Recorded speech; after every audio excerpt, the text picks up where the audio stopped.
Olá, pessoal, tudo bem? Espero que estejam todos muito bem por aí. Bem-vindos a mais uma aula de eletricidade certo? Vamos dar continuidade, então, né, na matéria de onde a gente parou da aula passada, certo? E na aula passada, então, a gente revisitou, né, alguns conceitos aí envolvendo potência, né? Revisitou algumas coisas e mostrou algumas coisas novas para vocês, né, envolvendo esses conceitos de potência, tá? Então a gente olhou lá as relações entre potência e energia elétrica, né? Então toda aquela função, né, da derivada e da integral, né? E as definições ali de potência elétrica e de energia elétrica, né? A gente começou então a falar sobre potência instantânea, né? Lembrem que quando a gente calculava a potência lá então na nossa primeira área, né? Quando a gente tinha corrente contínua, a gente ficava em função, né, da tensão e da corrente elétrica, certo? Mas como a tensão e a corrente eram constantes, né, então a gente não considerava, né, a influência do tempo, certo? Nesse cálculo, né? Agora que a gente está tratando com ondas de corrente alternada, certo? Com corrente AC, né? A gente tem que levar isso em consideração de alguma maneira, né? E aí a gente começou a ver ali a potência instantânea, certo? E viu lá que é possível que a gente calcule então uma determinada potência num momento específico de tempo, certo? Para qualquer componente ali do nosso circuito, tá? Isso é perfeitamente possível. Só que a gente viu que isso, na verdade, na análise de circuitos não é assim tão prático, né? E geralmente o que a gente quer então é calcular a potência em termos de potência média, né? E considerar ali um instante de tempo e ver então qual a potência, né, do circuito ou da instalação elétrica ou de uma certa resistência ou qualquer outro componente, né, num instante de tempo, certo? Então, fazendo um paralelo para a casa de vocês, né? Vocês geralmente têm então aparelhos que descrevem o consumo deles, né, por hora, certo? Então, um aparelho que gasta tantos quilowatts-hora ou tantos watts-hora, né? Um chuveiro, por exemplo, né, de 5 quilowatts-hora, certo?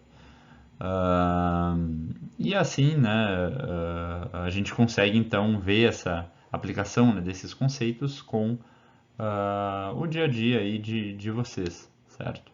Então a gente explorou esse cálculo, né, da potência média, lembrando que a gente antes estava dando mais atenção, né, só para corrente e tensão, certo? Que de fato é muito importante na nossa disciplina aqui, mas potência, né, também é muito importante pelo fato de permitir, então, né, que vocês dimensionem, né, circuitos elétricos nas casas de vocês, em termos de uh, instalações elétricas, certo? Ou que uma concessionária de energia planeja a distribuição no bairro de vocês, por exemplo, ou na cidade de vocês, certo? E claro, né, que vocês também utilizem componentes eletrônicos ou elétricos adequados à aplicação de vocês, certo? Para que evitem danificar esse componente, né? Então, por exemplo, vocês têm lá um resistor que demanda, né, X potência, certo? Se vocês botarem X por 10, certamente ele não vai funcionar por muito tempo, certo? Ou vocês vão avariar esse resistor ou potencialmente até queimar ele, certo? Então, potência é uma unidade também, uma característica bastante importante para nós aqui, certo? Um, a gente vê outro conceito ali muito importante também, que é a máxima transferência de potência, certo? Ou a transferência ótima de potência, onde a gente tem ali então, né, um circuito, certo? Que é o gerador, né, dessa potência ou de sinal, né, de interesse, e entrega então essa potência para alguma carga, né? A gente então tem como calcular, né, como aproveitar, né, da melhor maneira possível essa potência entregue, né, pelo gerador até a carga, certo? E temos então como projetar a nossa carga, né? Ou, se for o caso, também como adequar o nosso circuito lá, para obter então essa transferência ótima de potência, tá? E evitar perdas nesse sentido, né? E a gente viu também que para isso, né, a gente utiliza então os equivalentes de Thevenin, né? Tanto o equivalente de tensão quanto o equivalente de impedância, né? Agora não é mais a resistência somente. E aí a gente tem como. Vocês veem como é útil, né? Aquelas ferramentas que se perpetuam até agora aí na nossa disciplina, certo? E por isso é importante que vocês tenham aprendido elas bem lá, tá? E então vocês tendo, né, essas noções conseguem aplicar, né, num contexto aí de transferência ótima de potência, né, e aplicação em circuito, certo? E a gente viu também ali a potência RMS, né, ou a nossa famosa potência efetiva, certo? Que é muito utilizada, por exemplo, em sistemas de som, né, onde vocês têm lá o PMPO, certo? De um rádio, por exemplo, que é a potência, né, de saída dele, de pico a pico, certo? E tem também a potência RMS, certo? Que é a potência efetiva daquele rádio, certo? E isso a gente tem também, né, para corrente alternada aqui na própria tomada, né? A gente tem a tensão RMS, a tensão de pico a pico, certo? E são conceitos bem comuns aí que vocês têm que saber, certo? Hoje, então, a gente vai seguir, né, nessa área de potência, a gente vai explorar aqui um pouquinho de forma bastante objetiva, né, agora que vocês já têm essa fundamentação toda, né, um pouquinho de potência complexa e correção do fator de potência, tá? Então, a gente vai ver quando a gente tem lá um cenário de fator de potência não favorável à nossa aplicação, como é que a gente corrige isso, tá? E o que é a corrente complexa, a potência complexa, perdão, o que ela envolve, né? E vamos abrir tudo isso aí para vocês, certo? Então, vamos lá. Bom, na última aula, então, como eu já comentei ali no primeiro slide, né? Nós vimos aí conceitos fundamentais de potência e energia em corrente alternada, né? Vimos aí a potência, né, e energia elétrica, a potência instantânea, potência média, máxima transferência de potência e a potência eficiente, certo? Então aí como objetivo da aula de hoje, né, pessoal, a gente pretende então fortalecer, né, alguns conceitos que a gente viu na última aula, né, principalmente corrigindo aqueles exercícios que eu deixei lá para vocês fazer, né. A gente vai também explorar mais o conceito de potência complexa, né, e o triângulo de potências e o fator de potência ali, tá? No decorrer da aula, ainda de forma bem prática também, tá?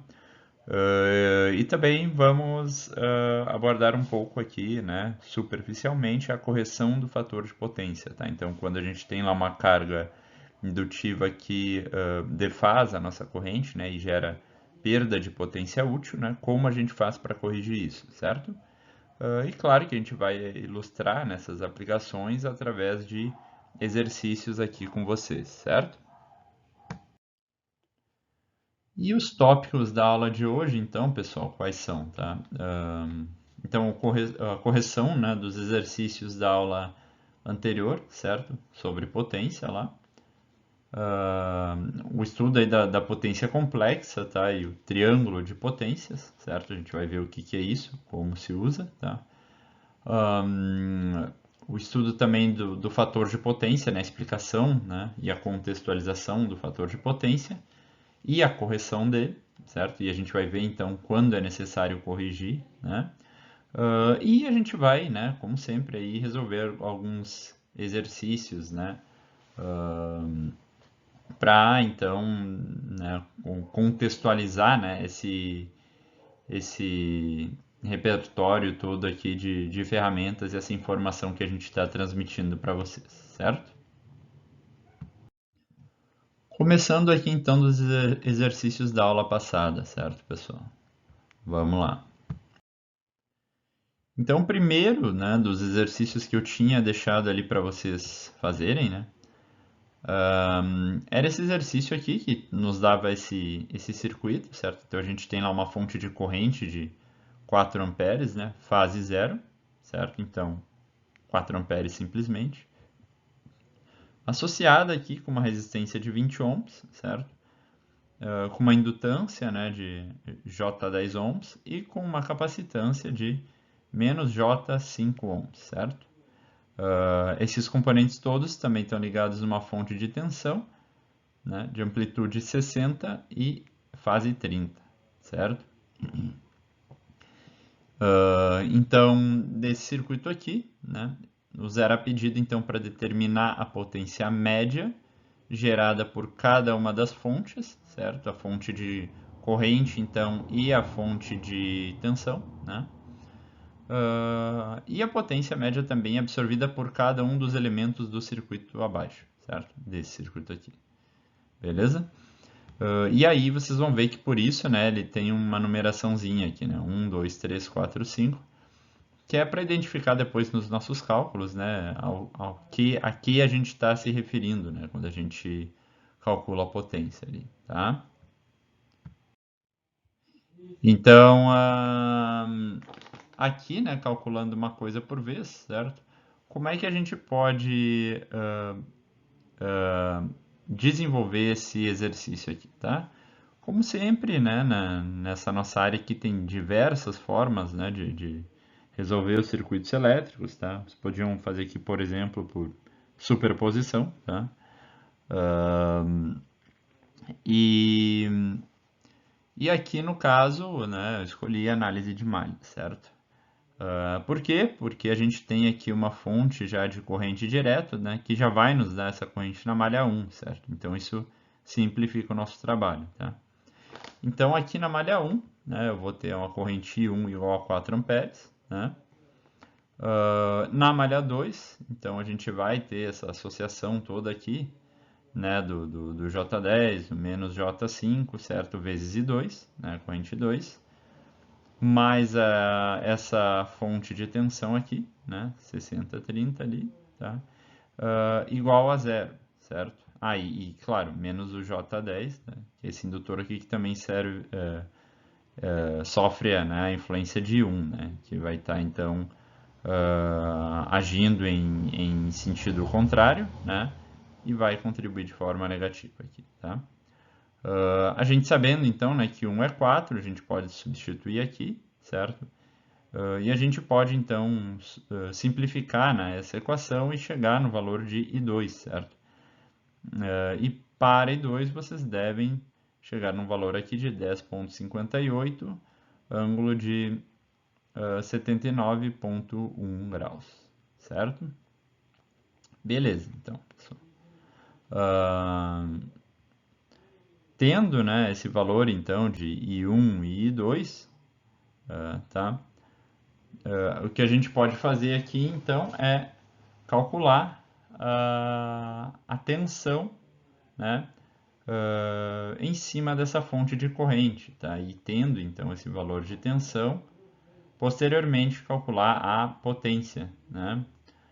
Lembrem que uma fonte de corrente pode ter uma tensão em cima dela, tá? Isso não é empecilho nenhum, tá? Não tem nada que nos impeça disso, beleza? Então tá, né? Equacionando aqui esse cara, né? E fazendo então essa malha aqui, né? De I1, que a gente não precisou fazer antes, mas agora sabendo o valor de I1 e I2, certo? A gente consegue chegar no valor de V1, certo? E o valor de V1, então, é o valor da tensão em cima dessa fonte de corrente aqui, tá? Então, daqui a gente deve chegar num valor, né, de 184 ponto, quase 185 aqui, né? E fase 6,21, tá? Volts ali, porque a tensão em cima dessa fonte de corrente, tá? Vejam que agora, né, eu já estou passando muito mais rápido por aquela matemática, né, de números complexos, certo, pessoal? Mas aqui, nesse caso, é bem tranquilo, né? 20 vezes 4 lá, que é o nosso I1, né? O I2 aqui era mais complexo, né? Então vai ficar aqui né, o 4 né, e aí os componentes expressos aqui, né, em função de coordenadas retangulares, né? Certo? Que são depois transformadas em polares, tá? Então, se vocês não sabem fazer isso, sugiro que treinem muito, né? E façam isso o mais breve possível, tá? Para exercitarem, tá? Beleza. Então, tendo, né, a nossa tensão e a nossa corrente, certo? Nos basta aqui, então, calcular a potência, né? De P1, certo? Vocês vão ver então aqui que a gente vai ficar, né, com um valor negativo, tá? E depois eu comento um pouco mais sobre isso, tá? Reparem então que para a fonte de tensão 5 aqui, né? Fazendo uma analogia, né? Posso usar então a própria tensão da fonte aqui, tá? E o valor que eu achei para I2 aqui, que é esse, certo? Faço essa multiplicação. Lembrem que é sempre vezes meio aqui, né? A nossa potência média, certo? Então ela é sempre expressa aqui, né? Em termos de um meio de VM vezes IM, tá? Então a gente acaba aqui com 60 10,58, que são os módulos, né? Dessa forma polar aqui, da tensão e da corrente, né? Vezes o cosseno, então, né? De V, certo? Menos I, né? Que é esse cara aqui. E a gente, então, multiplicando tudo isso aqui, deve chegar no valor de 207,8 watts, certo? Beleza, pessoal. Então, né, achei ali a potência média, né, em cada uma das fontes. Me falta calcular, então, o valor, né, dessa potência nos componentes, certo? Ali no resistor, no indutor e no capacitor, tá? Então, começando aqui do resistor, certo? Aqui é o mais fácil, né, pessoal? O caso mais tranquilo. Eu sei a corrente, que é 4, sei o valor ali da tensão nesse cara, né? 4 vezes 20, certo? 80, né? Multiplico os dois, divido por 2, 160, tá? Então, 160 watts. Para o capacitor ali, para o indutor, né? Consigo fazer isso de forma análoga também, certo? E aí aqui, para os dois, né? Eu vou achar, então, um valor de zero, certo? O que, que significa isso, né? Que tanto o capacitor como o indutor, eles não absorvem, então, né, e nem fornecem, certo? Potência média, certo? Então a gente tem condições agora de somar, né, essas potências, certo? Então se a gente fizer essa soma algébrica aqui, né, do 367, certo? Que era em função lá da nossa fonte de corrente, né?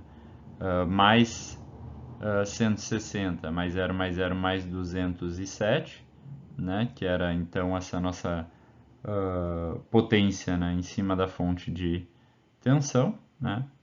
A gente vai chegar à conclusão de que na verdade essa nossa fonte de corrente ela está fornecendo, né? Toda a potência que é absorvida aqui então pelos outros componentes, certo? Que no caso são o resistor, né? E a outra fonte lá, certo? E vocês vão ver que a soma de tudo isso aqui dá zero, né? Não poderia ser diferente. Isso aqui ainda vai na linha, né, do princípio de conservação de energia no circuito, certo? Então, a energia não se cria e não desaparece, certo? Ela se conserva, só vai mudando, né, de elementos aqui, de formas, tá? Então é basicamente isso aí. Segundo exercício aqui, pessoal, tá? Então aqui a gente tinha a seguinte situação, né? Para o circuito a seguir, né? Determine a carga RL, certo? E aqui vejam que ela está sendo dada, né, em forma de um resistor, tá? Eu acho que até escrevi isso errado no exercício que eu deixei para vocês, eu tinha deixado em função de ZL, mas na verdade é RL, tá? Então, que possibilita a máxima transferência de potência, certo? Então, determinar a carga que possibilita a máxima transferência de potência e o valor dessa potência média fornecida. Então, tá? Então, a gente quer saber qual a carga que possibilita a máxima transferência de potência e quer saber quanto é, então, né, o valor dessa máxima potência que vai ser transferida desse circuito aqui, né, para essa carga, certo? E a resposta está aqui embaixo já, né? Mas, enfim, deixei para vocês tentarem fazer. E como é que a gente resolve isso? Tá? Então a gente pode, né, resolver esse circuito aqui de uma forma bem fácil, né, pessoal, bem prática, calculando os parâmetros de Thevenin, né, do circuito. Quais são os parâmetros de Thevenin? Né? A resistência, no nosso caso aqui é a impedância, tá? De Thevenin, e a tensão, né? A tensão de Thevenin também, certo? Então, como é que a gente faz isso, tá? Lembrando que para Thevenin, então, a gente elimina as fontes independentes, certo? Então, essa fonte de tensão aqui, ela vira um curto-circuito, tá?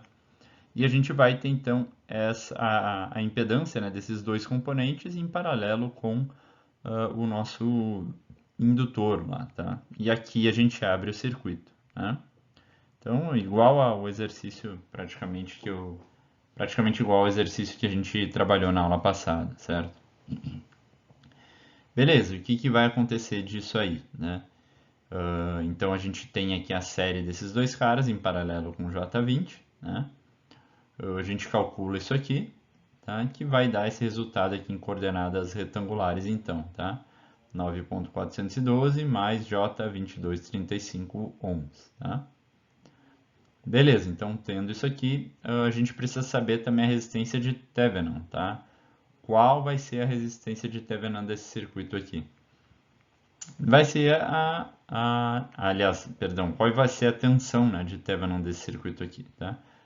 Vai ser a tensão, né, em cima desse ponto do circuito, tá? Tanto do indutor quanto da carga, né? Elas estão em paralelo, certo? Então, como a gente calcula isso aqui? Agora vocês já sabem utilizar, né, pessoal, o divisor de tensão, tá? E é só fazer isso, né? Então, J20 vezes a tensão de alimentação, que é essa 150 fase 30, né? Dividido pela soma, né, dessas resistências, dessas impedâncias todas aqui, certo? Isso vai nos dar, então, lá uns 7276, fase 134 volts, certo? Beleza. Da aula passada, vocês vão ter uma equação lá que mostra para vocês, então, duas formas, né, de dimensionar a carga aqui, tá, para máxima transferência de potência. Uma delas é quando a gente tem, então, a carga dada por uma impedância, né, então, um resistor e um capacitor, ou um resistor e um indutor, tá? Ou quando vocês têm a carga dada por uma resistência, tá? Então, quando vocês têm a carga dada por uma combinação de elementos, né? Um resistor e um indutor, um resistor e um capacitor, ou um resistor e um indutor e um capacitor, certo? Vocês podem, então, utilizar, né, aquele cálculo lá da impedância de Thevenin, certo? E só considerar, então, aqui o conjugado, né, desse número complexo, certo? E colocar uma coisa equivalente aqui, né, de sinal contrário, né? Obviamente, porque é o conjugado, tá? Quem não sabe do que eu estou falando, pessoal, de novo, tá? Dei uma revisadinha em números complexos, certo? Eu botei o material lá no Moodle e tal, mas assim, a gente não tem tempo para tratar extensivamente de tudo isso, né? Então, dei uma revisada, tá? Mas quando a gente tem lá uma carga puramente resistiva, né, pessoal, a gente não pode, então, né, compensar isso aqui porque a gente não vai ter componente complexo, né? Então, o que se faz nesse caso é o módulo, né, desses dois caras aqui, certo? E com isso se chega em uma resistência pura aqui, tá? Que nesse caso aqui vai ser 24,25 ohms, tá? Então esse é o valor desse cara aqui, tá? Então isso determina a nossa carga, né? E aí para calcular a potência entregue a essa carga, né?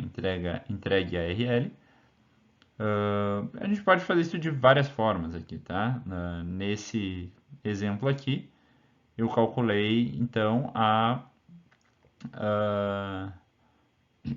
a corrente, certo? Fiz ali a tensão de Thevenin, que é o que está aqui em cima, né? Dividido então, né, pelo equivalente aqui, né, da impedância de Thevenin mais o RL. Lembrem que o modelo de Thevenin, né, pessoal, ele é uma fonte de tensão em série com uma resistência, né, em série com uma resistência ou uma impedância, né, que no caso de Thevenin, certo? Isso ao contrário do Norton lá, que é uma fonte de corrente em paralelo, né, com uma resistência ou impedância, tá? Então aí aqui a gente vai ter que somar, né, o Thevenin com o RL que a gente achou, e aqui através disso a gente acha a corrente, tá? Equação para calcular a potência, né? Tem várias aqui, inclusive uma envolvendo corrente e resistência, né? E como é ela, né? Então é corrente ao quadrado vezes resistência. Lembrando que aqui a gente está falando de potência média, né? Então o meio vai na frente. E isso aqui vai nos dar o resultado então de 39,29 watts, tá? Então nada de muito novo aqui, né, pessoal? Calculo o Thevenin, certo? Impedância e tensão. Calculo a carga baseado, né, naquela impedância de Thevenin que foi encontrada ali, certo? Essa carga ela pode ser então complexa, né? Pode ser mista ali entre resistores, indutores e capacitores, ou pode ser só um resistor. Se for só um resistor, vocês fazem o módulo, então, né, desse número todo aqui, tá? Então, a parte real ao quadrado mais a parte imaginária ao quadrado, raiz quadrada. Se for, então, uma carga complexa, vocês podem considerar esse valor aqui, né, e calculariam ali um valor de um componente, talvez, para atingir o valor de menos J22,35, tá? Ia ser um capacitor que vocês iam, na verdade, dimensionar para isso e iam utilizar daí uma resistência, né, desse exato valor aqui, né, tendo em vista que esse valor foi anulado, essa componente imaginária. E aí vocês calculariam de novo a corrente e a potência, certo? Nada super novo aqui. Beleza, pessoal. O último exercício então que eu tinha deixado para vocês lá, então, né? Nesse exercício aqui, então, a gente tem uma forma de onda, tá? Que é essa aqui, certo? Que descreve, então, né, a nossa tensão, né, variando aqui, tá? Conforme essa forma de onda. E aqui a gente supõe o seguinte cenário, né? Se essa tensão, então, né, tiver, ou se a corrente, né, que deriva dela, né, estiver passando por um resistor de 10 ohms, né, a gente quer então determinar a potência média dissipada nesse componente, certo? Então a potência no resistor de 10 ohms, se essa corrente aqui, né, ou a tensão aqui, tiver então passando por esse cara aqui, tá? No caso aqui a gente tem uma tensão, tá? Beleza. Como a gente calcula isso, né, pessoal? O primeiro passo, então, né, bater o olho aqui nessa figura e ver como a gente pode equacionar isso, tá? Ela tem aqui uma função, então, descontínua, né? A gente vai ter aqui um período de 2π, certo? Ela se repete a cada 2π, né? Mas a gente só vai ter valor, na verdade, para esse cara aqui, né? De 0 a π, tá? Então vocês devem imaginar que vocês conseguem expressar esse cara aqui, né, em termos de uma função senoidal, tá? E aí, como é que vocês podem fazer para saber se isso é um cosseno ou um seno, né? Olhem o valor no zero aqui, né, pessoal? Por exemplo, tá? Então, o valor de zero para cosseno, quanto é que é? É 1, né? Então, obrigatoriamente aqui, né, para t igual a zero, certo? Eu ia começar aqui de cima, tá? Não ia começar do zero. Logo, ele é um seno, né? E aqui é a mesma coisa, né?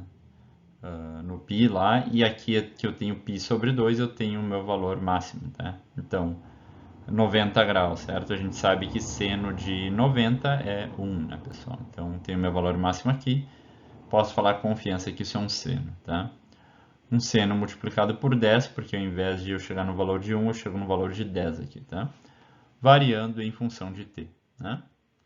Então, de 0 a π, eu tenho um 10 seno de t, e de π a 2π eu tenho 0, certo? Beleza. A gente viu essa equação aqui, né, na aula passada também, certo? Então, como é que eu posso calcular aqui, né, a tensão RMS em cima desse cara, tá? Fazendo a integral, né, do V dt, certo? V ao quadrado, né, dt. E basta que eu resolva, então, né, essa integral aqui, tá, pessoal? Isso aqui não tem muito segredo, é matemática, né? Essa parte aqui, então, vai zerar, né? Isso aqui é zero. Eu vou ficar em função de 10 seno de t ao quadrado, né? Eu sei que eu posso substituir, então, seno ao quadrado por essa identidade aqui, né? De meio vezes 1 menos cosseno de 2t, tá? E eu vou fazer isso aqui para quê? Para simplificar a minha integração, né? Porque aí aqui eu tenho várias constantes que eu posso puxar para fora, né? Esse 1 aqui vai virar 1t, né? E aí eu só substituir, né, o π e o zero na equação, certo? Fazendo então essas substituições, eu devo chegar nessa identidade aqui e no valor de 25 para V quadrado, ou seja, o VRMS é igual a 5 volts, né? Para calcular a potência, então, né, a partir da tensão e da resistência, certo? Eu posso fazer V ao quadrado dividido por 10, né? Que dá então 25, né, dividido por 10, 2,5 watt, certo? Tranquilo aqui também, né, pessoal? A integral que a gente tem que resolver aqui é bastante simples, né? Só tem um truquezinho aqui de substituição, tá? Mas isso aqui é cálculo, né? Não é circuitos, não é eletricidade, tá? Isso aqui é matemática só, tá? Certo, pessoal? Então, esses foram os exercícios, né? Vamos dar uma olhada aí no resto de assunto que falta aí em função da potência, né? Então, eu já tinha feito algum comentário, né, sobre isso lá para vocês na primeira aula, né? A gente tem diferentes tipos de potência, né? E aí a gente até viu alguns ali na aula passada, né? E aqui agora a gente vai, né, comentar um pouquinho mais e mostrar como funcionam, né, os últimos tipos de potência, por assim dizer, né?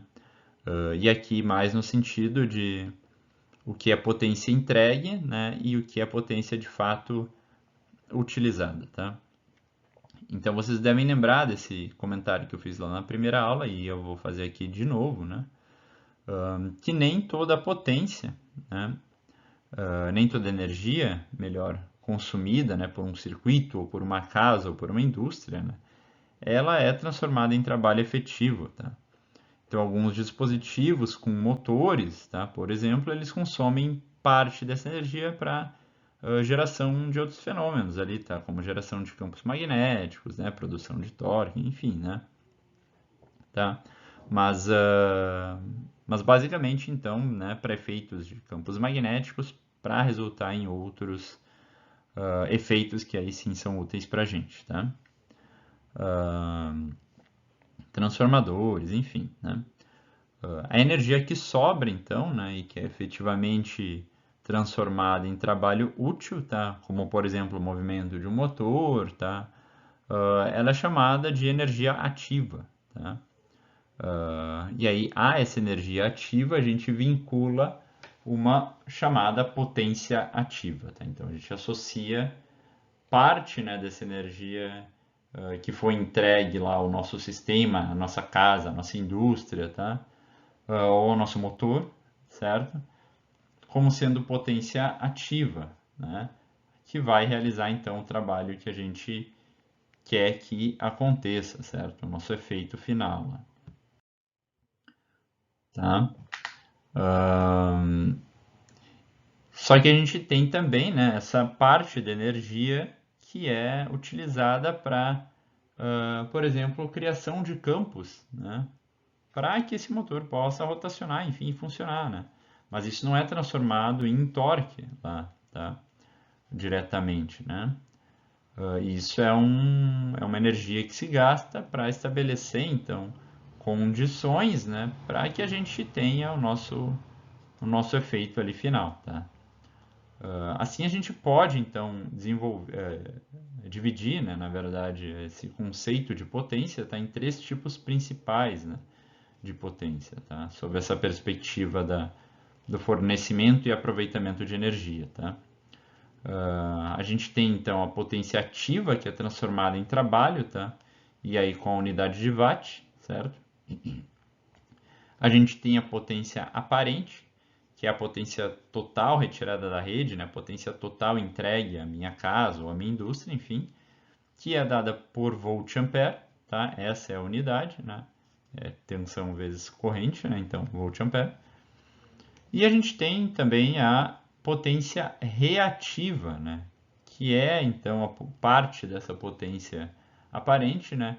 Utilizada justamente para a criação, né, de fenômenos aí que estabelecem as bases para que a gente uh, possa usar então, né, os nossos equipamentos aí no que quer que seja, certo?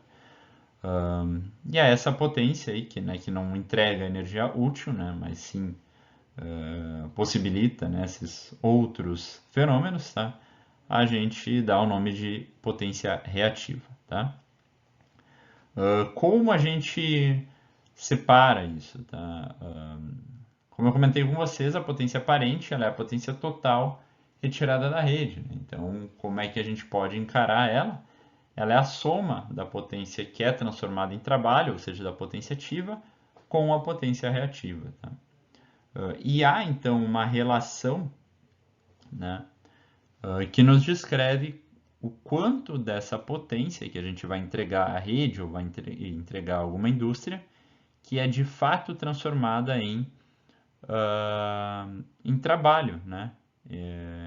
Em potência ali ativa, certo? E como a gente relaciona isso, né? A gente faz essa razão aqui, né, de potência ativa por potência aparente, certo?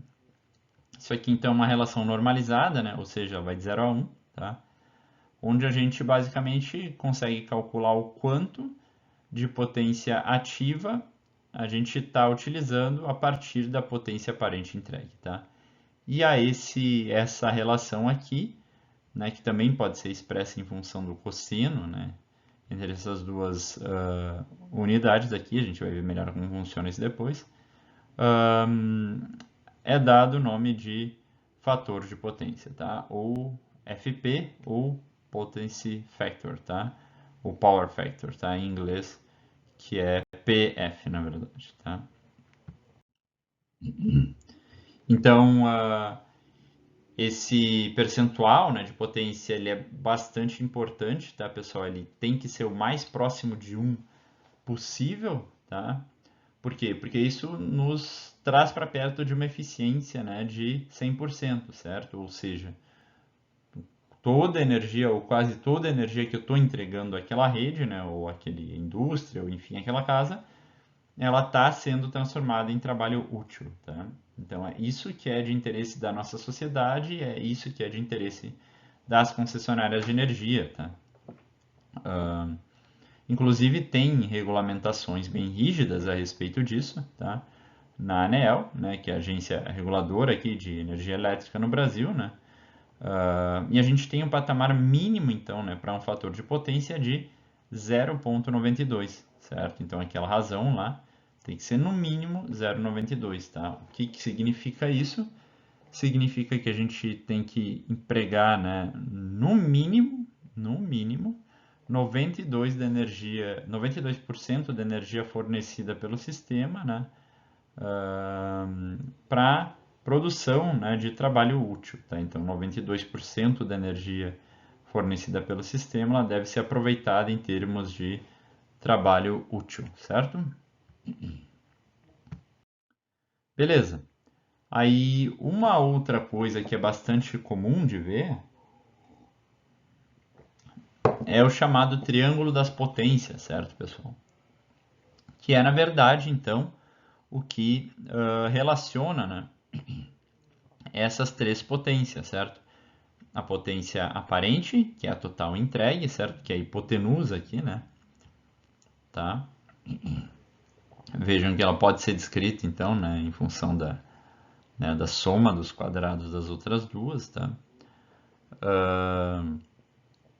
A gente tem a potência reativa, certo? Que é aquela que não produz trabalho, né? Que é descrita, então, por esse Q aqui, tá? E a gente tem a potência ativa, tá? Então, que é dada por P aqui, certo? Que é o que vai nos produzir trabalho útil, tá? Beleza. Vejam que aqui a gente tem algumas igualdades, né? E lembrem que a gente calculava a potência aqui também em função de V, de I e do cosseno, né? E o que que esse cosseno representa aqui, esse cosseno do ângulo, tá? É o ângulo entre V e I, tá? Na verdade, é o ângulo entre a tensão e a corrente, né? Desse sisteminha aqui, tá? Outras equações aqui para potência ativa, né? A gente pode calcular em termos de corrente ao quadrado vezes R, né? Ou a gente pode, né, tá tendo lá a nossa... isso aqui a gente já conhece também, né? V ao quadrado por R e tal. Essas duas equações aqui que são mais novas, né? Essa aqui, então, é por trigonometria, né? A gente consegue chegar nesse cara aqui, né? Então, claro, isolando, né? Os outros aqui a gente consegue chegar em igualdades para calcular tanto a potência ativa em função, né, da aparente e da reativa, tá? Quanto vice-versa, é só rearranjar essa equação aqui, né, barbada. E a gente consegue também calcular a potência ativa em função, né, da potência aparente entregue, né, desse S aqui, tá? Em função do fator de potência, tá? Vejam que isso faz total sentido, né? E é bem fácil de entender. Então, da potência total entregue, lá da potência aparente, a gente usou tantos por cento, né? Como potência ativa, e isso nos dá então a nossa potência ativa aqui, tá?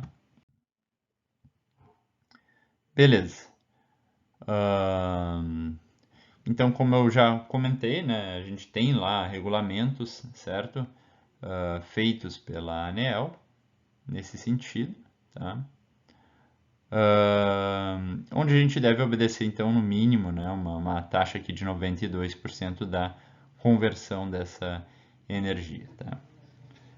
Em termos aqui de impedância, né, e dessa potência reativa, então, que é o nosso elemento novo aqui, tá?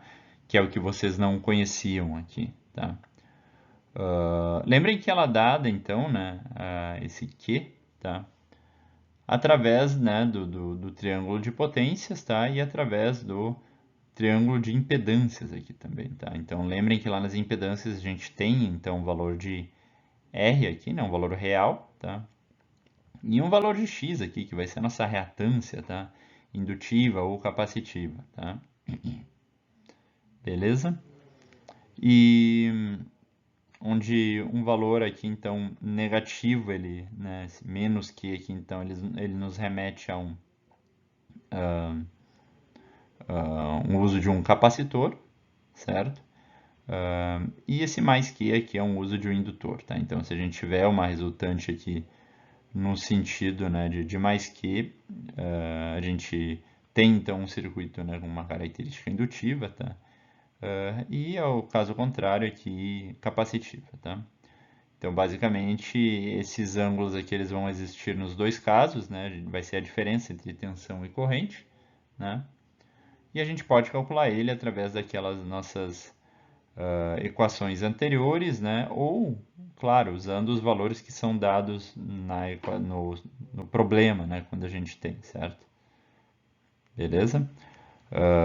Ainda em função aqui do Q, né? Se a gente tiver um Q igual a zero, significa que a nossa carga ela é puramente resistiva, certo? Ou seja, esse θV aqui é igual a θI, tá? Os dois, então, tanto a corrente quanto a tensão, elas estão em fase, né? Não tem diferença entre a fase das duas, tá? Se eu tiver um Q maior que zero, né? Como eu comentei ali, uma carga indutiva, tá? Ou seja, esse valor da fase de V vai ser maior que o valor da fase de I. Se eu tiver um Q menor que zero, vou ter uma carga capacitiva, tá? Ou seja, uma fase de V menor que a fase de I, certo? Então aqui a gente tem, né, um pequeno quadrinho aqui resumindo tudo isso para vocês, tá? Resumindo então aqui a potência complexa, tá? Que na verdade é o igual ao S, né? Mas definido então por P, né? Que é a nossa potência ativa, mais JQ, tá? Que é a nossa potência reativa lá então, tá? Lembrando então que a potência complexa, isso eu não tinha comentado para vocês antes, mas ela pode ser calculada então por V de RMS vezes I de RMS, né, conjugado, tá? Esse conjugado aqui representa que para calcular a potência complexa vocês usam menos a fase aqui, tá? A fase contrária do que vocês têm lá no problema, tá? Ou podem substituir por essa equação, né? A potência então aparente, tá? Que é o S em módulo, certo? E aí esse cara aqui, né, não aparece como conjugado, tá? Ele aparece como a hipotenusa lá de P e de Q, tá? A potência real ou potência ativa, tá? Isso aqui tem em inglês, mas potência ativa aqui em português, tá? Que é o P, que é a parte real, então, dessa potência aparente, né? Ou seja, o S vezes o cosseno, né? Dessa diferença, tá? E a potência reativa, né? Que é o nosso Q ali, tá? Que é dada, então, pela parte imaginária dessa potência aparente, tá? Ou S vezes seno dessa diferença de fase, certo? E lembrem também, claro, que o fator de potência, né? Ele é dado então pela parte ativa, né? Sobre a parte aparente, tá? Sobre a potência aparente, ou simplesmente pelo cosseno da diferença das fases, certo? Então, vamos aqui praticar um pouquinho, né, pessoal, com um exemplo, tá? Para ilustrar melhor para vocês, né, esses conceitos, tá? Então, aqui nesse exemplinho, tá, a gente tem uma carga em série, certo? Conectada com uma fonte de tensão. Então, um circuitinho em série simples, né? Onde a gente tem uma carga e uma fonte de tensão. Sendo que essa fonte de tensão, né, tem esse valor aqui de 120, então, né? 100 π de T menos 20 graus, tá? Volts, né? E ela consome, então, uma corrente dada por 4 cosseno, né? 100 π de T, mesma frequência, né? Obviamente é um resistor ali, só tem uma tensão aplicada, né? Mais 10 graus de fase, tá? Amperes. Se pede, então, né? Para que vocês calculem a potência aparente desse circuito, tá? O fator de potência e os elementos que compõem a carga, tá? Que não necessariamente aqui é só um resistor, certo? Na verdade, a gente sabe que não é, porque ela está provocando uma mudança aqui, né? Nessa fase, certo, pessoal? Beleza? Na verdade, um adiantamento aqui na corrente, tá? Então, vamos ver como é que a gente resolve isso, certo? Uh, então, o primeiro passo seria calcular aqui a potência aparente, né? Como é que a gente faz isso? A gente considera aqui a tensão e a corrente RMS, certo? Lembrando que a potência aparente, então, é toda a potência que a gente entrega ao circuito, né? Ou à indústria, ou o que quer que seja que a gente está alimentando lá, tá? Lembrando que nem toda essa frequência, essa potência aparente vai virar potência ativa, certo? E a gente tem então um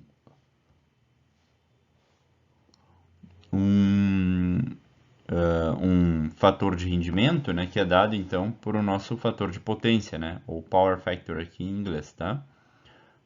Como é que a gente calcula isso, né? A gente pode calcular pela potência aparente, né? E pela potência ativa, né? Lembrem aquela equação, potência ativa sobre potência aparente. Aqui a gente não sabe qual a potência ativa, né, desse circuito. A gente só calculou aqui agora a aparente, né? Mas a gente sabe que a gente pode considerar então esse fator de potência através, né, da diferença, né, do cosseno da diferença entre tensão e corrente, certo? Então a gente considera ali o menos 20 da nossa tensão aplicada e o menos 10, né? Menos mais 10 no caso aqui, né? Que é o da corrente. E a gente vai ficar com cosseno de menos 30, certo? Logo a gente vai ver que a gente tem um valor de 0,866, certo? Para esse fator de potência, então. E o que significa isso, né? Esse fator de potência, então, significa que 86,6%, né, desses 240 volt-amperes que estão sendo transformados, né, que são sendo entregues, aliás, para a nossa instalação lá, tá? 86% disso está sendo transformado em potência ativa. O resto, né, vira potência reativa e é o que a gente não quer, né? Beleza? É pedido, então, também, né, além da potência aparente e o fator de potência, para que a gente calcule os elementos que compõem a carga. E como que a gente faz isso, então, tá? A gente pode calcular a impedância, né, pessoal, pela tensão e pela corrente, tá? Não tem mistério nenhum nisso aqui, né? Nenhuma novidade. A gente vai chegar nesse valor de 30, né? Módulo de 30 menos 30, certo? Através dessa divisão simples aqui. E aqui nesse caso é bastante útil a gente passar para a forma retangular. Por quê? Porque a forma retangular, né, vai nos dar justamente a composição, né, dessa impedância, certo? Então, sendo que aqui a parte real vai ser um resistor, certo? E daqui a gente já tira o valor do resistor que está nessa carga.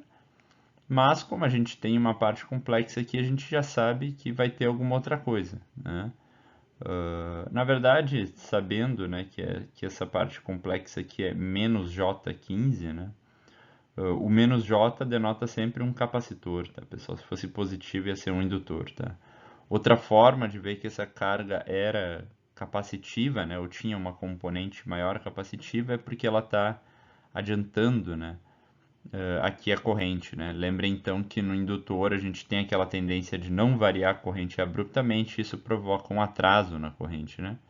O que é diferente aqui do nosso capacitor, certo? O oposto. Então, sabendo, né, essa impedância aqui nessa reatância capacitiva, na verdade, do capacitor, a gente pode usar a equação, né? Isso aqui seria, então, menos J15, né? E aqui menos 1 J, né? Ou ômega C, mas já estamos desconsiderando o J dos dois lados da equação aqui, tá? E reescrevendo ela então, né, em função do C, né, isolando a capacitância, lembrando que isso é 2πf, certo? Ou, né, ou como dado pelas ondas da equação, tá? Se for dado em modo de em forma de frequência, né, tipo 50, 60 Hz, é só substituir 2πf. Se for dado em relação a ômega, né, como aqui no caso é 100π, vocês podem substituir direto, tá? 15 então é aquele valor, né, que a gente achou lá, né, para o xc, certo?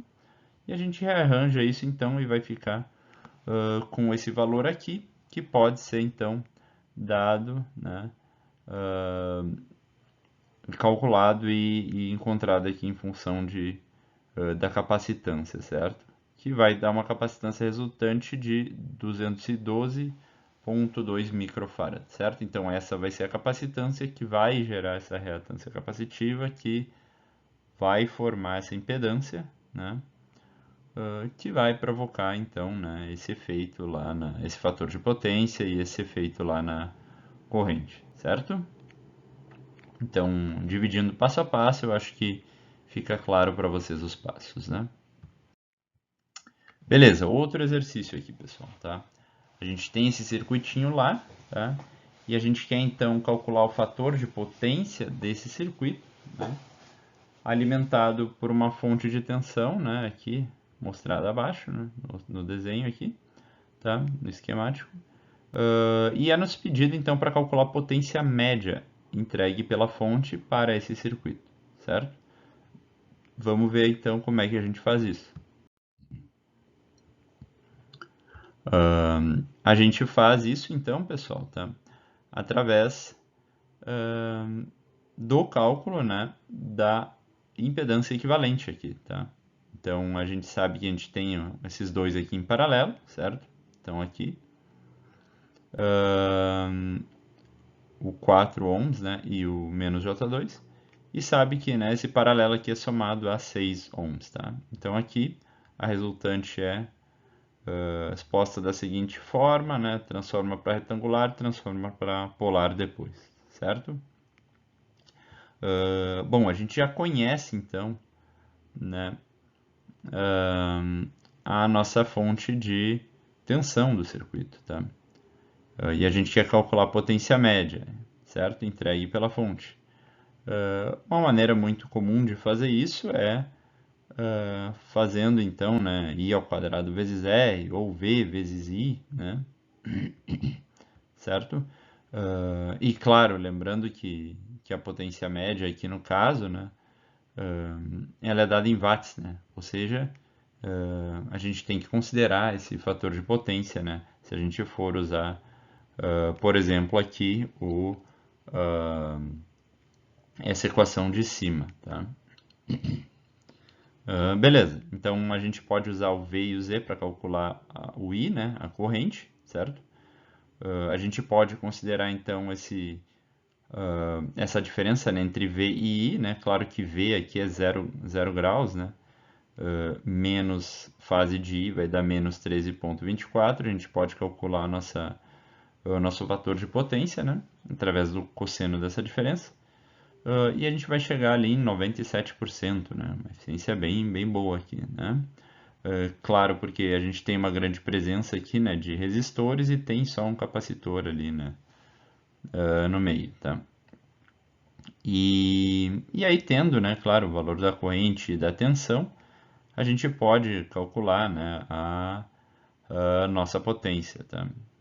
Outra forma, né, de fazer isso, uma forma alternativa é também, né, considerando aqui, então, a corrente ao quadrado, né, vezes o R, certo? Então, também, a gente também pode fazer isso, tá? Mas lembrando aqui que no caso esse R aqui é a parte real da nossa impedância, certo? Então, é esse cara aqui, tá? Mas talvez para vocês o mais usual, né, seja calcular em função de corrente e tensão, né? Só lembre que aqui no caso a gente tem que considerar então esse fator de potência, né? Acho que essa é relativamente tranquilo. Aqui um último exercíciozinho a respeito disso, pessoal, tá? A gente tem então aqui uma fonte de tensão, tá? Com V ali, né, exposto por essa equação aqui, né? E essa fonte, então, né, quando ligada numa carga, certo? Essa carga consome então uma corrente, né, de 1,5 cosseno, né, de ômega t mais 50, certo? Amperes. E é nos pedido para calcular então três coisas aqui, né, três itens. As potências, né, as complexa e aparente, certo? Desse circuito. Entregue ali, né, por essa fonte de tensão, certo? as potências reais e reativas, né? Ou ativas e reativas, e o fator de potência e impedância da carga, certo? Então vamos ver como é que a gente calcula essas três coisas. Então o cálculo, pessoal, né, desses três itens aí, ele é bem simples, né, bem objetivo, certo? Basta aqui então para, né, tendo a fonte de tensão e a fonte de corrente, né, a gente calcular então o RMS, né, o valor RMS de cada uma delas, né. Vejam que a gente tem aqui o módulo, né, de 60 e o módulo de 1.5 dados aqui, né, já pela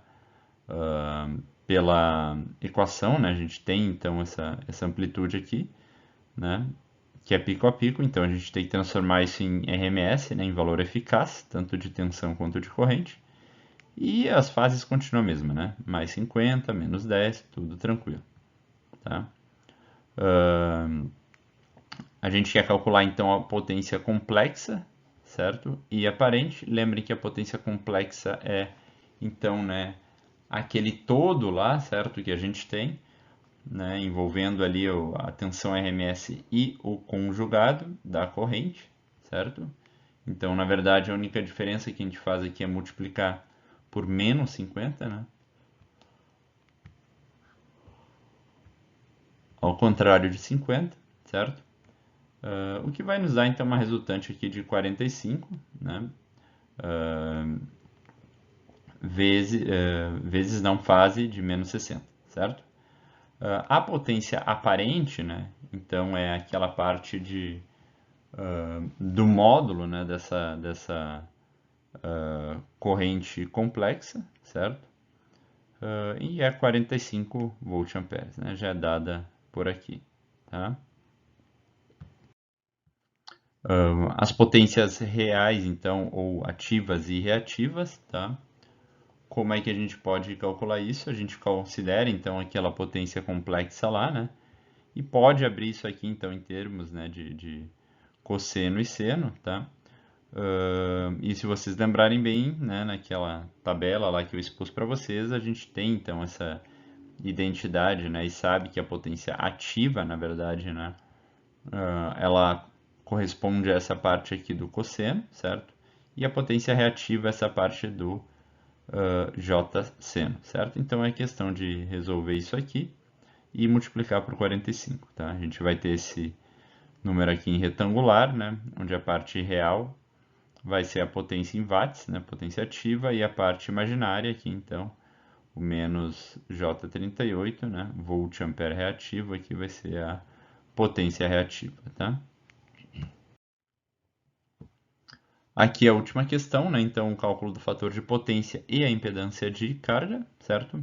O fator de potência, então, é a diferença, né, entre as fases de tensão e corrente, certo? A gente já tem isso, né? E aí é só substituir aqui e calcular direto o cosseno, né? Vai dar cosseno de menos 60, certo? Ou seja, 0,5, né? 50% então de toda aquela potência entregue lá só é transformada em energia, em trabalho útil, certo? E a impedância da carga, então, a gente pode calcular facilmente também através da divisão, né? Da tensão e da corrente, certo? Reparem, pessoal, que aqui no valor dessa corrente aqui a gente utiliza, né, aquele mais 50 graus, tá? Então, aquele conjugado lá, aquele menos 50 graus, é só para o cálculo da potência complexa, certo? E aí a gente vai chegar aqui nesse valor, certo? Em polar aqui, que eu nem passei para retangular, mas em polar aqui da impedância da carga, certo? Então aqui vamos para o último tópico da nossa já extensa aula de hoje, né, pessoal? Envolvendo aqui então a correção do fator de potência, tá? Então a ideia aqui é mostrar para vocês, né, como eu já havia comentado, né, antes a gente tem muitas vezes, né, uma carga indutiva predominante, né? Isso devido a vários dispositivos, né, vários equipamentos que a gente tem em casa, né, que são baseados em motores, tá? E, claro, mais ainda, né? E aí a principal aplicação desse tipo de área de conhecimento, né? Na indústria, certo? A gente tem motores grandes, né? Que realmente dependem, então, de grandes campos magnéticos, né? Para que eles funcionem, certo? E isso gera, então, uma perda, né, de eficiência da nossa potência aparente total, né? Onde uma pequena fração dela, às vezes, né, só é transformada em potência ativa, certo? Então, aquela potência lá que é descrita em watts, né? E muito dela se perde, né, e vira potência reativa, tá? Então, considerando aqui, né, que a maioria das cargas, né, naturalmente, elas têm essa natureza indutiva, certo? Elas provocam essa defasagem, então, significativa entre tensão e corrente elétrica, né? E, consequentemente, um fator de potência baixo, tá? Lembrem que o indutor ele tem aquela propriedade, né, de defasar a corrente porque ele, né, armazena então lá, né, energia no campo magnético e a corrente não pode mudar abruptamente, né, nele, certo? Uh, da mesma forma, o análogo acontece para a tensão no capacitor, né? Uh, então a gente tem esse decréscimo no aproveitamento da energia fornecida, certo, para a unidade de consumo, por exemplo, uma indústria, né? E a gente tem que usar então algum artifício para tentar compensar, né, essa defasagem, né, entre a fase da corrente e da tensão, né? E o que a gente faz? A gente usa o componente aqui, né, uh, complementar, digamos assim, ao indutor, né, ou as bobinas que provocam essa perda, que é o capacitor, né? Então aqui, né, a gente tem um circuitinho simples, tá? Que ilustra uma carga indutiva, certo? Formada aqui por uma resistência e um indutor aqui, tá? Então a gente vai ter essa carga complexa, né? Esse indutor aqui, ele vai formar então uma defasagem, né, na corrente em relação a essa tensão, tá? Então vocês imaginem aqui que a gente tem uma tensão aplicada, né? A gente teria um fator de potência então igual a 1 se a corrente tivesse, né, exatamente alinhada aqui, sobreposta com essa tensão, tá? Mas a gente sabe que ao usar então o indutor, a gente vai ter uma defasagem, né, nessa corrente aqui, certo? Como a nossa carga aqui é mista, né, não necessariamente vai ser 90 graus, né? Então a gente vai ter uma certa defasagem aqui, tá? E o que a gente quer é, então, trazer de volta, né, essa corrente aqui para cima desse V, tá? Então, movê-la nessa direção, idealmente em cima desse V, mas como nem sempre é possível, ou às vezes pode ser meio caro, né, dependendo do nível de potência que a gente estiver lidando, né, a gente pretende chegar pelo menos num fator aqui no Brasil, pelo menos, de 0,92, que é o recomendado pela ANEEL, certo? Beleza. Então, como a gente faz isso? A gente faz isso associando um capacitor em paralelo a essa carga, certo? Lembrem que no capacitor lá, então, a gente tem uma corrente adiantada em relação à tensão dele, né? E com isso, então, a gente consegue compensar, né, essa defasagem aqui de corrente no indutor, tá? De certa forma. Beleza? Então, a ideia geral é essa, né? Bem simples. Tá? Uh, como a gente calcula, então, né, o valor de um capacitor que deve ser utilizado ali para a correção desse fator de potência, tá? Lembrem que a gente tem a nossa potência lá real, ou potência ativa, tá? Definida ali pelo P, que é em watts, né? Como o cosseno, né, do ângulo vezes a potência 1 aqui, tá? E isso fica claro nesse triângulo aqui de potências, tá? Como vocês podem calcular isso aqui, né? Ou simplesmente o fator de potência, né, vezes a potência aparente, tá?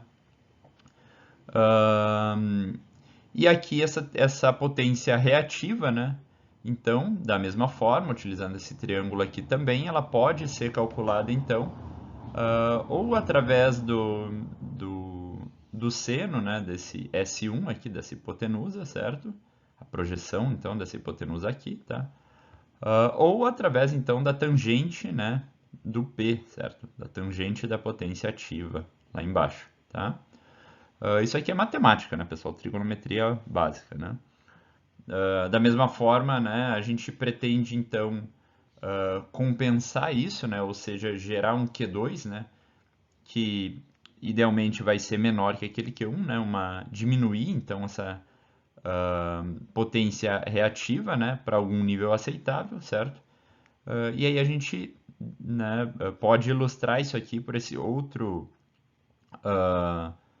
triângulo aqui, né, que está desenhado internamente a esse maior externo, certo? Vejam aqui, então, que esse ângulo é menor, né? Essa hipotenusa é mais deitadinha aqui, né? E a potência reativa também é menor, certo? Lembrem que esse ângulo aqui, ele, na verdade, então, representa a defasagem, né?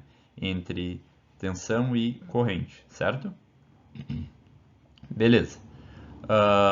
Então, vocês tendo, né, essa diferença entre essas potências reativas que vocês querem achar, né? Se vocês tiverem lá o P de vocês, certo? Que vai ser, então, uma potência imutável, tá? Vocês vão ter uma carga lá resistiva que consome uma potência, né? Uma potência média ali, certo? Em watts. E vocês vão querer mudar a reativa, né? Então vocês podem, utilizando aqui essas igualdades aqui de cima, calcular essa potência reativa, né, nova, certo? Então que é a diferença entre essas duas, utilizando a tangente, né, e a potência ativa que vocês têm lá, certo? Chegando nesse fator de QC. Tendo esse fator, vocês podem então calcular o valor da capacitância necessária, né, para gerar essa potência reativa aqui de cima, né, em função da tensão aplicada e da frequência da rede, né, por essa equação aqui, tá? Ou utilizar ali a diferença, né, das tangentes ali de um ângulo e outro, né, e a potência ativa, tá? Não é comum, tá? Mas a gente pode, porventura, ter também uma uma carga com efeito capacitivo, tá? E aí, né, de forma complementar, a gente tem que usar uma indutância, certo? Um indutor ali para corrigir, então, essa defasagem entre tensão e corrente, né? Então, de forma análoga, a gente vai ter aqui também o QL, que a gente quer agora, né, a potência reativa aqui em função do indutor, tá? Que é também a diferença entre Q1 e Q2, calculado dessa mesma forma, né? Usando essas mesmas equações. E através, né, da equação aqui da indutância, então, né, da reatância indutiva, tá? A gente consegue calcular então o valor de QL, né, através disso aqui, né? A gente consegue então isolar o XL, né, que é justamente a reatância indutiva, e através disso calcular o valor do indutor, né, que é esse L aqui, que é dado então pelo V ao quadrado, né, dividido pela frequência vezes esse QL, certo? Lembrando que, né, nessas duas equações, a tensão que eu estou considerando aqui é a tensão eficaz, certo, pessoal? Então, RMS, né? Beleza, a gente tem aqui um exemplinho para encerrar, né? E aí nele a gente tem a seguinte situação, tá? A gente tem uma carga indutiva, então, né? Aqui já está dizendo que é uma carga de natureza indutiva, certo? Conectada em uma fonte de tensão, né, de 120 volts RMS, certo? Então, tensão eficaz já é dada aqui. E frequência 60 Hz, tá? Essa carga, então, ela absorve 4 kW, certo? Dessa fonte de alimentação. E ela tem um fator de potência de 0,8, ou seja, esses 4 kW eles correspondem a 80% da potência aparente entregue à nossa carga, certo? É pedido, então, né, que a gente calcule o valor da capacitância capaz de corrigir esse fator de potência para 0,95, né, e adequá-lo às exigências da ANEEL, certo? E aí, como é que a gente resolve isso? O que a gente tem aqui, então, né, nesse problema, certo? A gente tem ali uh, uma, um fator de potência, certo? Que é 0,8, certo, pessoal? Isso aí é dado no problema, né? O que a gente quer? Um de 0,95, né? A gente pode calcular aqui usando o arco cosseno, certo? O valor, então, em fase, né?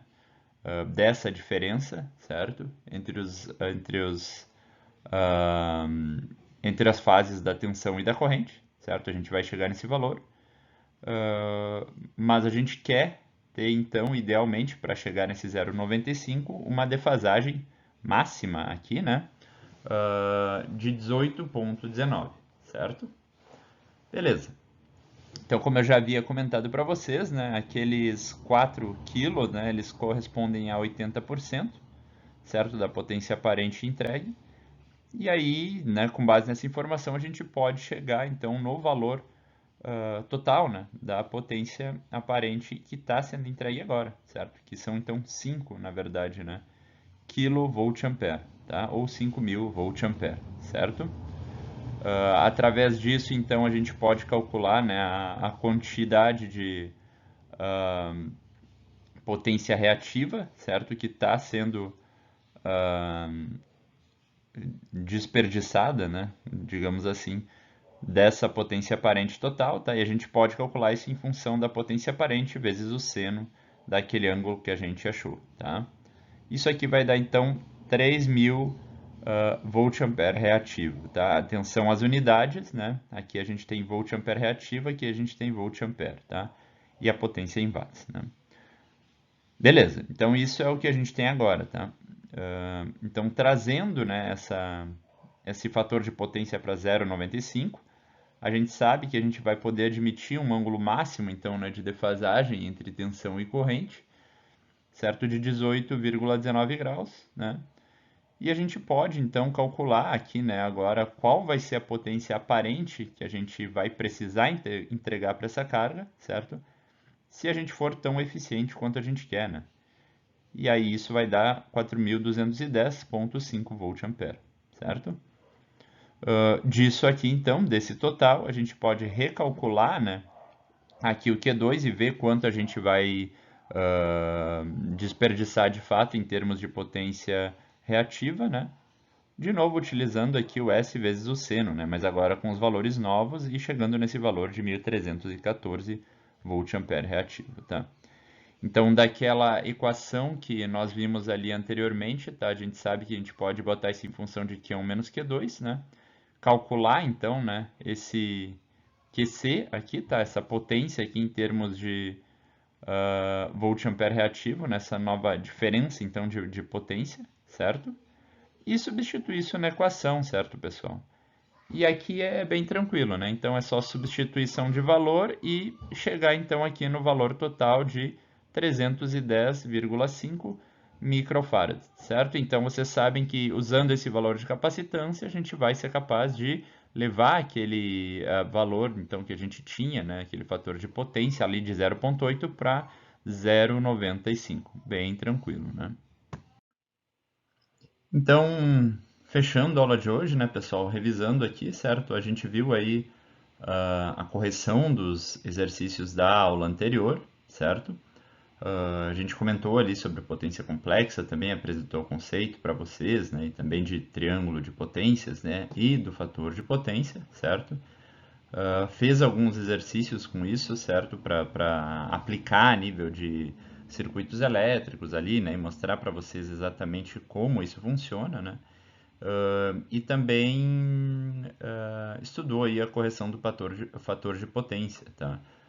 Realizando aí também exercícios, né? Então, na aula de hoje, né, por ela ter ficado assim bem extensa mesmo, tá, pessoal? Vou pegar mais leve aqui nos exercícios de fixação, tá? E vou deixar só um exercício aqui para vocês, certo?